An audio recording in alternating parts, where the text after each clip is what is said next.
Hey there, I'm Mark in affiliation with Spectrum Pulse, and yeah, this is the last week of the Billboard year for 2024, and it's Billboard Breakdown.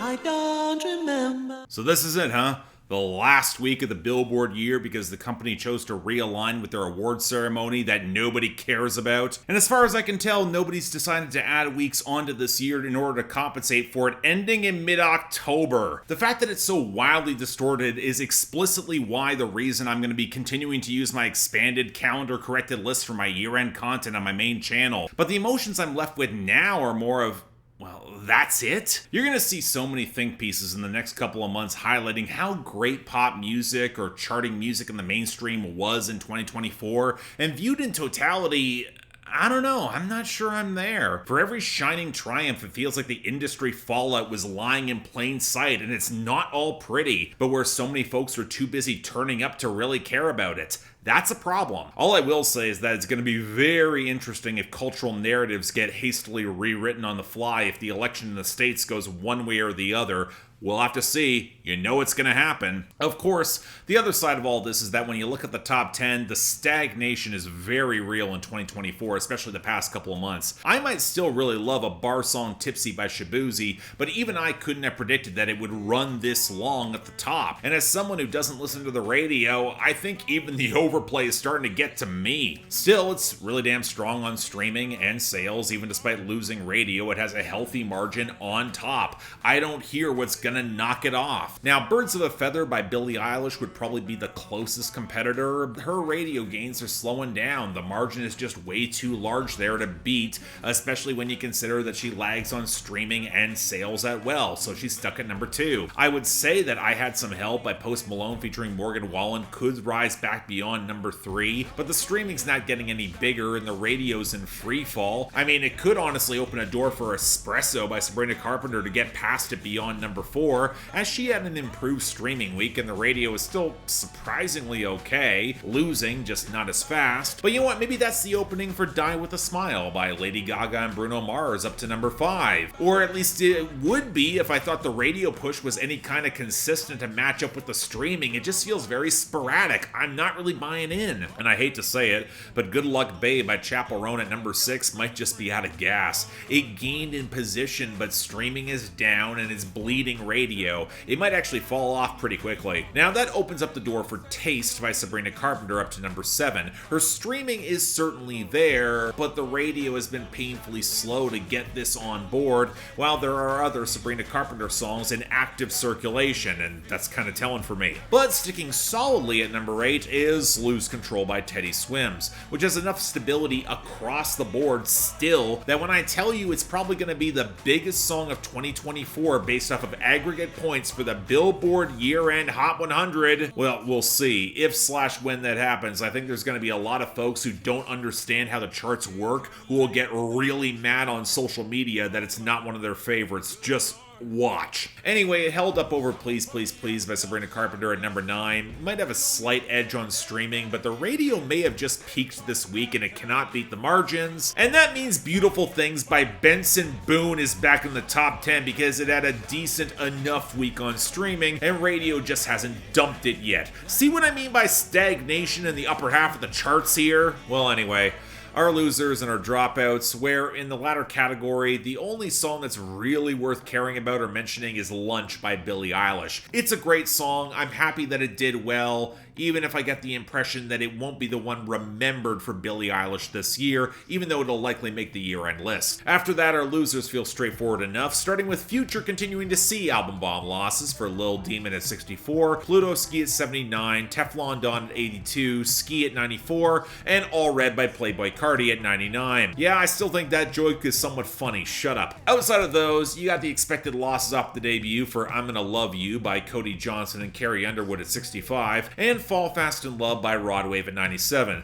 If he actually gets an album bomb next week, it's probably going to rebound in a big way. And Love You, Miss You, Mean It by Luke Bryan just collapsing off of his big gains last week to 49. Slight clarification to last week's episode, his massive boost here was due to his album release, and that was timed just right with the surge on Nashville radio. That's honestly something I should have caught up in my analysis. My bad there. Now finally we got some of the expected fading for the Emptiness Machine by Linkin Park at 73. I'm kinda shocked that it's lasted this long, even with how kind that radio has normally been to Linkin Park, and Guy for That by Post Malone and Luke Combs down pretty naturally to 61. Now for our returns and gains, really in the former category, just feels like filling in the gaps at the bottom where Nashville tends to be well primed, with Holy Smokes by Bailey Zimmerman creeping back to 98 and A Worse Way by Riley Green back in 93. But we did see a lot of gains here, and oh god, I am not comfortable with a lot of these. So let's start off with the good news, and I Never Lie by Zach Top getting a boost off his return to 68. I mean, it's certainly a hell of a lot better than Or What by Eneli Chapa and 41 surging to 52, or El Locoron by Tito Double P bouncing up to 77. Surprisingly good week for him, as Dos Diaz with Peso Pluma also rose to 51. And in our continued gains, Prove It by 21 Savage and Summer Walker rose up to 71, and Wind Up Missing You by Tucker Wetmore surged up to 43 on the account of his EP's release. Now from there, look folks, it's a mixed bag. Hull On by Glorilla rose up to 85. Her album release is likely going to do big numbers and probably push this much higher. Residuals by Chris Brown went to 75 because he had a good radio week. Am I Okay by Megan Maroney going to 63, likely off the deluxe reissue for her. Diet Pepsi by Addison Rae went up to 54 because it looks like radio might be giving her some gas for some abysmal stupid reason. Sailor Song by Gigi Perez has continued momentum up to 33, and I Love You, I'm Sorry by Gracie Abrams is at 31 because you know what, being bland and derivative kind of works for your streaming playlisting about as well as your obvious nepotism. Anyway, we actually have a very limited list of new arrivals, but you know what, we're actually going to start off with number 95, New Drop by Don Toliver. I fell in love with you. Two girls in the car, which one to choose? I fell in love with you. Not gonna lie, I'm a little bit surprised that Don Toliver is getting some late traction with this deep cut from his most recent album. Apparently TikTok is really behind this one, and you know, with that hook, I guess I'm not surprised that it's gone viral if it's soundtracking videos of a guy trying to pick between two hot girls against the spare pulsating bass, the hazy vocal sample, and the thicker atmosphere that's welling up around him, especially as the trap percussion slips into some of the verses. But you know what, speaking of those verses, it almost sounds like Don Toliver would rather be flexing on his own time and not fuck with anyone. He says it directly. Just go his own way, dodge all the stress of these women. But I don't know, if the conceit of your song is, yeah, you got two women competing for your affection and your attention, and you don't actually describe them or what they might be doing beyond annoying you, I think it's a real missed opportunity, especially as those synths get increasingly shrill on that second verse. I don't know folks, the hook is decent, the production generally works, but I don't think enough is really made of the central conceit beyond that viral moment on the hook. Just okay at best. Number 88, Fix What You Didn't Break by Nate Smith. Put your wings around me, girl, you went out of your way to fix what you didn't break.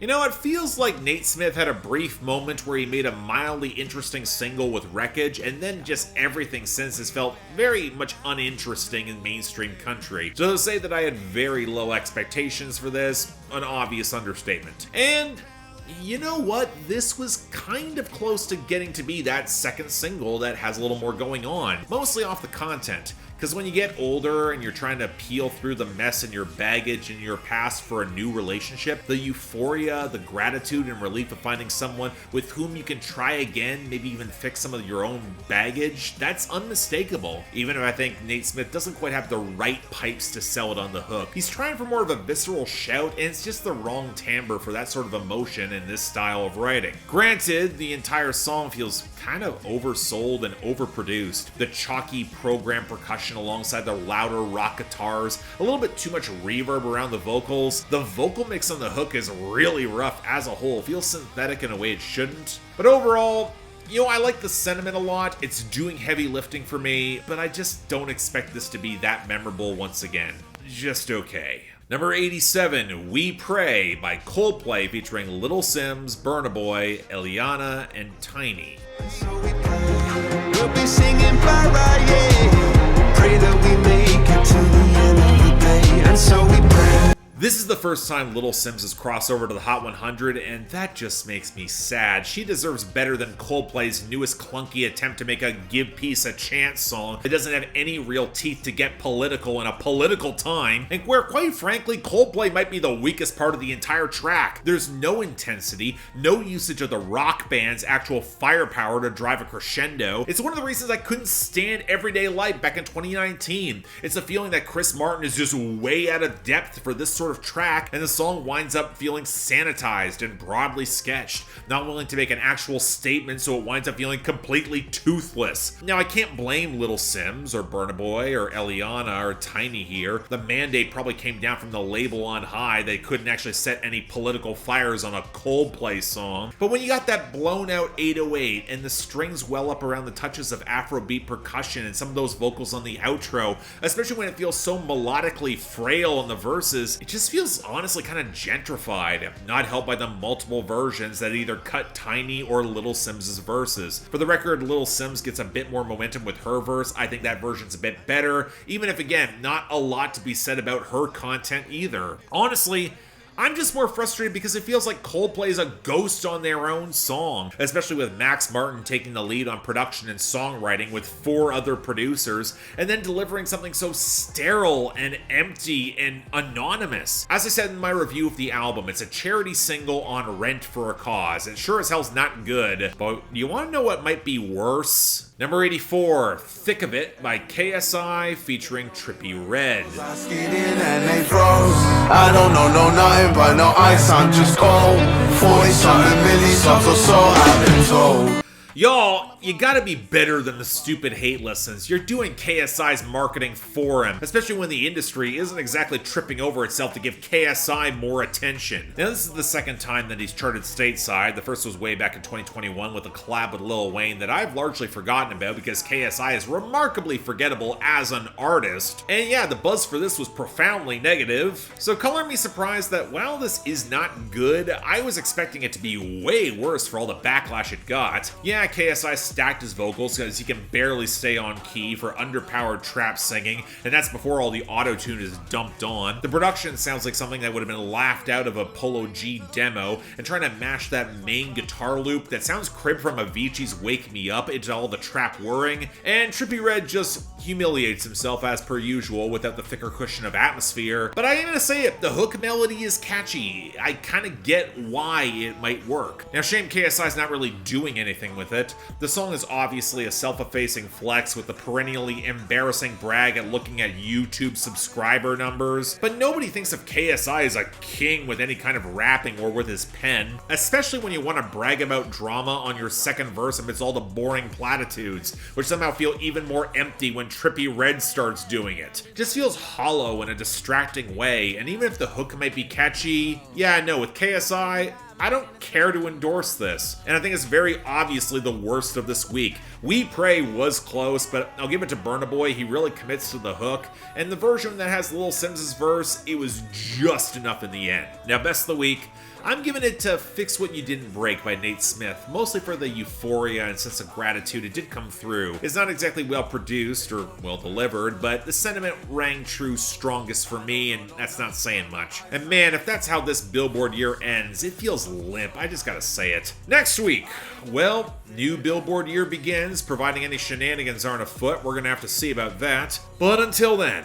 I'm Mark, you're watching Billboard Breakdown, affiliated with Spectrum Pulse. Thanks you all for watching this season, my 10th season, and I'll see y'all next time.